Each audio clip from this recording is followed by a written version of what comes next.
Иван Печищев, Россия. И я сегодня вел мой мастер-класс на тему «Медиаосознанность. Спасательный круг в мире информации». А сегодня мы с коллегами занимались разными интересными вещами. Сначала я рассказывал о медиапотреблении, о медиаосознанности, как очень важной части медиапотребления.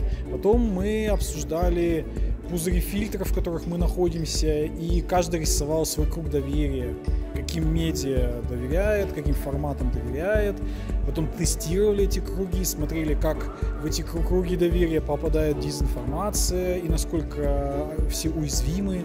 В общем, очень продуктивно прошел мастер-класс, очень отзывчивая, очень интересующаяся аудитория. Я думаю, что все, кто сюда приехал, это не случайные люди, и поэтому очень было продуктивно с ними интересно общаться.